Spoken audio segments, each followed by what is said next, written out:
Welcome to TGIF. Okay, I've got a question for you and a question for you. I want you to think really hard about this. Are you the type of person that looks at a glass with liquid and sees it half full or half empty? And now I'm sure I am not the first person that brings that to your attention, but I remember, oh my goodness, like in teaching, using that as the whole idea of like, a positive outlook and, changes your day and all those things. But really, what that whole analogy boils down to is Takes us to the word of the day, which is perspective. Yeah, like I can see it half full, you might see it half empty. Maybe that's based on how your day's going and based on how my day's going. But it's such a simple concept and visual that I think we can really apply to our lives if we really think about it. Perspective is everything. And we have had quite a perspective on Job. I mean, we have really watched his journey through the struggle. And remember, this was a big chunk of reading we had to do before, or the last one. It was chapters 3 through 37. And so that's the whole, his friends trying to understand what he's done wrong and him trying to understand how he's remained faithful and back and forth and questioning God and not questioning God. And it's just, now we land here in these chapters 38 and 39 and trying to kind of bring this to closure. What we end up here is Job chapter 38, verse 4. And this one is like just amazing, right in your face. Where were you when I laid the foundations of the earth? Tell me if you know so much. Ooh. You see, I was like, tell me if you know, who's not done that? Right. Who's not like, if put you're the little, so smart. Yeah, well, you just tell me that you need. I mean, so God answered Job in an email? No, he answered, these words are coming from a whirlwind. I mean, we're sitting in a place of understanding hurricanes and stuff, right? It's like, wow, that whirlwind, and God's in the whirlwind, and he's saying these words. Can you imagine how overwhelming that would be to hear these words? Well, where were you, little man? Mm-hmm. Where were you at when I did all the hard lifting and the busy, hard challenges? So God brings a perspective in these chapters, and it's, he's not being around the bush at all. He's like, if you know so much, here, speak up now. Tell me what you know. And so it's important for us to remember that God knows Job, God knows his friends, God knows you, God knows me, God knows all of you, because God designed us for purpose. And so these are human words that we've been listening to, and now we need to really pay attention to godly words. And I think that's what we're learning about perspective here. We journey with Job through a dark, dark valley. I mean, it's a very dark valley of his life. And he maintained that faithfulness, not knowing the answers to hard, life-altering questions. We do not like that when we cannot find answers to life-altering questions. Why are there hurricanes? Why are there tornadoes? Why this? Why that? Why? And this really brings it back to how we understand God. God sees a bigger perspective. And even you bring up hurricanes, and I've got a lot of girls on my team that are located in that area. Some have evacuated, some are not evacuating. And it's easy for us, our perspective, to say, they're crazy, like I'd be out of there. Yeah. But then you hear kind of some of their stories and the situation and maybe why they are or they aren't. And I think we're so quick to judge. And that whole idea of our perspective versus someone else's.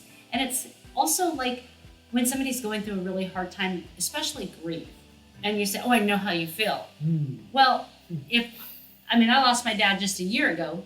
You lost your dad several years back. It's going to look different for both of us because of that perspective. And I think we've got to be so careful that we are looking for the godly perspective of everything. And that brings me back to the reminder that God uses everything for his glory, no matter what. That's absolutely right. And I like that saying where you've got to walk in another person's shoes to fully understand. Well, kind of goofy, right? It's kind of a goofy thing because it's actually, you got to walk, you got to live in their brain and their heart and their soul. I mean, you've got to live there to try to understand their perspective, and that's virtually impossible for us to do. So I like how you put that. It's like we've got to pay attention and listen, really listen. And that's what we were learning, we've been preaching about, is be quick to listen, but slow to speak. And so it's getting a good perspective of where the person's starting at. You've got to understand their perspective and try to get there. And that's really hard. And I think too, and I've heard this, I don't know, you might have said this to me when you're going through that hard season, that really hard situation, and remember Job. And I think we go back to the story, right? The storyline, if you will.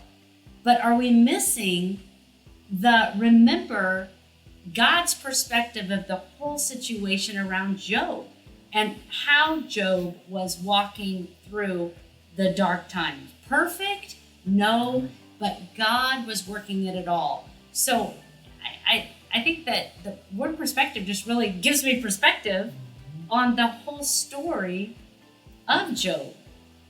Yeah, we can never know God's perspective. We cannot fully understand.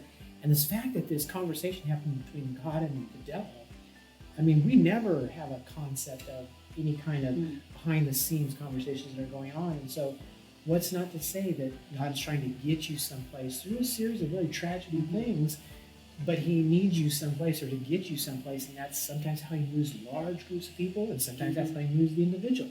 I don't know why, I don't know, but it's his plan. We've got to keep remembering he's bringing us to eternity. We're not bringing him to eternity. He's there.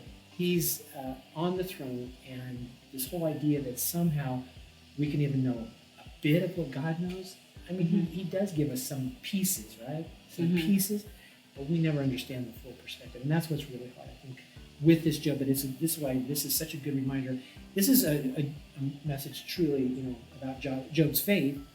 But it's more about understanding God, trying to understand the bigger picture of God. And it requires us to go back to what we've heard so many times, that dying to self. I mean, just today, it was my post on Facebook, that reminder, because it just hit me when I read it, that reminder that dying to self is for our good and his glory. And I thought, well, that means I have to give up my worldly, fleshy desires for his glory. Oh, that is good for me then, if it's for his glory. I mean, that's a perspective that really spoke to me today. I mean, we may never know some of the things that happen to us and why they happen to us. Are we okay to live in that space and say, God, I trust you? Hard, that is some hard stuff. So the question we leave you with, do you trust God's perspective with your life? And that comes with understanding. We'll never grasp God. We can't grasp what God is doing and at the level and that he's doing. I mean, he is the all-knowing. He's everything. But do we trust, even when we don't know what he's actually doing? We might get glimpses of it. Oh, God, I saw where you were at work in this situation on this side of it, going back to that hindsight. But do you really trust? And if you really trust, if we really trust, then we should have the desire to want to die to self daily for his glory. And, maybe that's what Job was working through. That's a big part of the story. So we send you out to read the rest of Job, so chapters 40 through 42.